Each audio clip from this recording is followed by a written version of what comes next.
5절 보아스가 이르되 내가 나오미의 손에서 그 밭을 사는 날에 곧 죽은 자의 아내 모압 여인 룻에게서 사서 그 죽은 자의 기업을 그의 이름으로 세워야 할지니라 하니. 14절 여인들이 나오미에게 이르되 찬송할지로다 여호와께서 오늘 내게 기업 물을 자가 없게 하지 아니하셨도다. 이 아이의 이름이 이스라엘 중에 유명하게 되기를 원하노라. 네, 계속해서 룻기 4장 말씀을 함께 살펴보겠습니다. 어제 본문에 이어서 보아스는 자신에게 부여된 의무나 책임보다 훨씬 많은 것을 감당하는 것을 통해서 룻과 나오미를 돌보는 것을 볼 수 있습니다. 룻이 이 보아스에게 요구했던 이 기업 물을 자에 관하여서 보아스보다 이제 앞서는 사람이 있었기에 보아스는 먼저 그를 찾아가게 됩니다. 그에게 이 기업 물을 책임에 대해서 이야기를 하고 그가 이것을 감당할 것인지 아니면 자신에게로 넘길 것인지에 대한 결정을 하도록 합니다. 이 기업을 물은다라는 것은 무엇입니까? 내가 상대의 기업을 잇게 되는 것을 의미합니다. 나를 통해서 상대방의 기업이 끊어지지 않고 자손에게로 이어지게 되는 것입니다. 그 가운데에서 다리 역할을 하는 것입니다. 내가 없으면 이 기업은 다음 세대로 이어지지가 않습니다. 끊어지게 됩니다. 그래서 이 기업을 물은다라는 것은요, 이스라엘 민족에게 특히 이 자손 없이 대가 끊어지게 생긴 그 사람들에게는 굉장히 절실한 것이었습니다. 그런데 오늘 본문에서는 이 기업을 물으는 것에 대해서 정말 중요한 부분을 짚어주고 있습니다. 무엇이냐면요, 이 기업을 물으는 것, 기업이 이어지도록 다리 역할을 하는 것, 그 일은 내 자신이 목적이 되는 것이 아니라 본래 기업의 주인의 이름이 이어지게 하는 것에 목적이 있다는 것입니다. 5절에 보면요, 이 기업 무는 일에 대해서 그 밭을 사는 것은 그 죽은 자의 기업을 그의 이름으로, 죽은 자의 이름으로 세워야 할지니라 라고 이야기를 하고 있습니다. 여기서는 이제 엘리멜렉의 이름으로 기업이 이어지는 것을 말하는 것입니다. 이미 죽고 없는 사람의 기업을 잇기 위해서 내가 희생해야 하는 것입니다. 거기에 나는 드러나지 않습니다. 이것을 몰랐던 아무개는요, 보아스의 말을 듣고 처음에는 어떻게 합니까? 흔쾌히 기업 무르는 일을 하겠다라고 이야기를 합니다. 이 일은 하나님께서 율법을 통해서 명령하셨던 부분이고, 이 일을 통해서 친족인 이 나오미와 룻이 다시 일어날 수 있다면 그것으로 좋기 때문입니다. 그런데 보아스의 자세한 설명을 들은 아무개는 이 일을 포기하게 됩니다. 왜냐하면 이 경제적인 손실이 생각보다 너무 컸기 때문입니다. 왜 경제적인 손실이 큰가? 그것은 이 기업을 무르기 위해서는 아무개가 나오미와 룻의 기업에 대해서 대가를 지불해야 하기 때문입니다.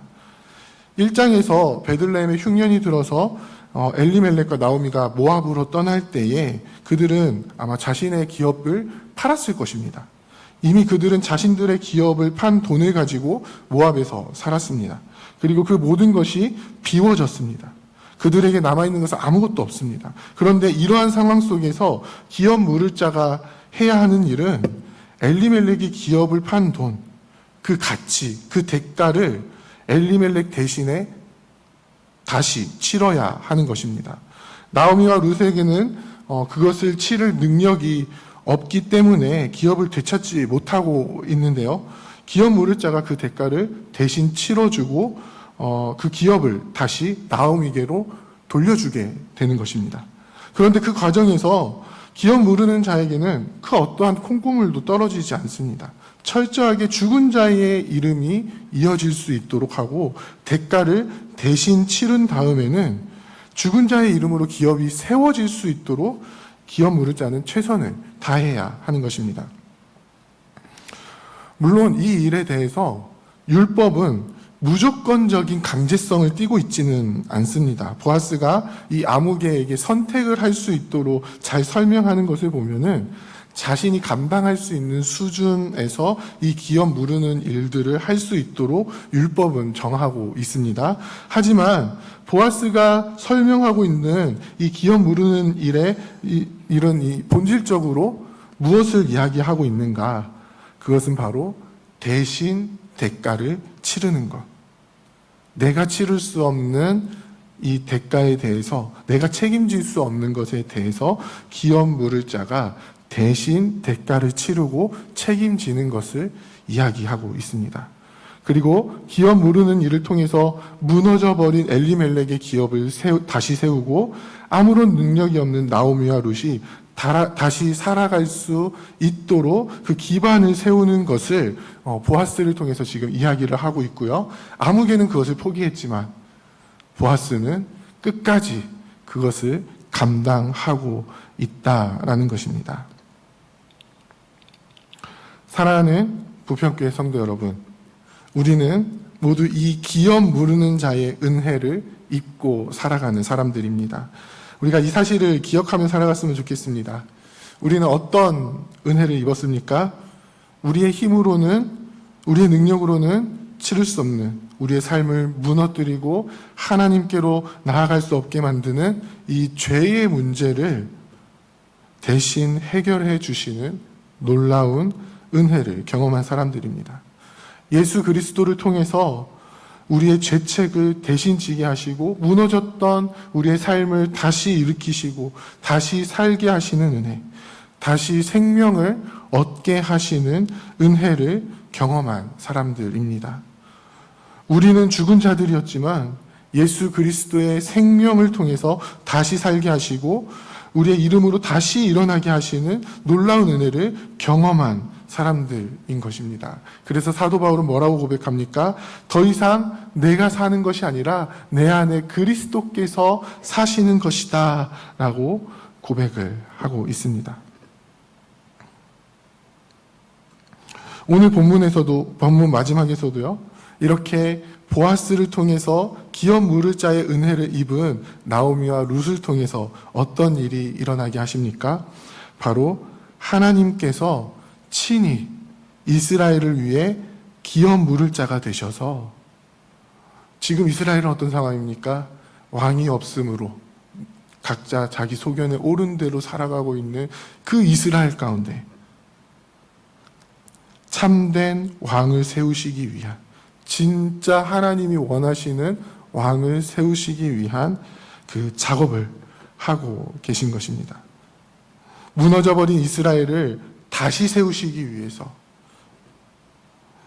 더 이상 자기 소견대로 행해서 텅 비어버린 삶을 살아가는 이스라엘이 아니라 엘리멜렉, 나의 하나님은 왕이십니다 라는 그 고백이 회복되게 하기 위해서 오늘 본문의 마지막은 다윗 왕의 족보를 소개하면서 마무리를 하고 있는 것입니다. 그것을 통해서 하나님께서 무엇을 보여주고 계십니까? 내가 이제 앞으로 이스라엘을 다시 세울 거야. 내가 이때까지의 이스라엘, 지금 사사시대를 지내면서 이스라엘이 가지고 있었던 그 자기 소견에 옳은 대로 행함을 통해서 텅 비어져서 더 이상 살아낼 수 없는, 그런 삶을 살아낼 수 없는 그런 상황에 놓여있는 이스라엘을 내가 다시 일으켜서 진짜 왕이 다스리는 나라로 세워서 이스라엘이 다시 살게 할 거야. 그것을 오늘 본문을 통해서 보여주고 있으신 것입니다. 그 하나님의 놀라우신 은혜를 우리가 기억하며 동일하게 오늘을 살아가고 있는 우리에게도 말씀하고 계시는 그 주님의 놀라우신 은혜, 우리를 다시 살게 하시고 우리를 일어나게 하시는 그 놀라우신 은혜 가운데 살아가는 우리가 되기를 원합니다. 생각보다 우리가 살아가면서 우리 소견에 옳은 대로 살아갈 때가 많이 있는데, 나를 대신해서 기업 물을 자가 되셔서 나의 모든 죄책을 지시고 나를 다시 살게 하시는 나의 진짜 왕이 되시는 예수 그리스도의 그 놀라우신 은혜 안에 들어갈 수 있는 우리가 되기를 원합니다. 우리의 삶의 구체적인 현장 속에서 그것이 어떻게 드러날지는 우리가 만나는 사람이나 처해 있는 상황에 따라서 조금씩 달라질 수 있겠지만, 그 가운데 나를 살게 하시는 이는 바로 예수 그리스도이십니다라는 분명한 고백이 우리 안에 있기를 원합니다. 그래서 오늘 하루를 살아가는 동안에도, 또한 우리의 삶을 살아가는 그 동안에 우리의 진짜 왕이신 예수 그리스도의 그 다스림 속에서 나를 가득 채우시는 예수 그리스도의 그 생명으로 말미암아 날마다 승리하며 살아가시는 저와 여러분들이 다 되시기를 주님의 이름으로 부탁드립니다. 함께 기도하겠습니다. 이제 오늘 받은 말씀으로 함께 기도하겠습니다. 우리를 다시 채워주시는 참된 기업 물자 되시는 예수 그리스도를 온전히 믿으며 참된 회복을 경험하는 우리가 되게 하옵소서. 다시 회복된 자로서 생명을 온전히 누리며 이 땅에 그 생명을 흘려보낼 수 있는 자로 살아갈 수 있도록 인도하옵소서.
이제 개인의 기도 제목을 가지고 하나님 앞에 기도하시기 바랍니다.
수고하셨습니다.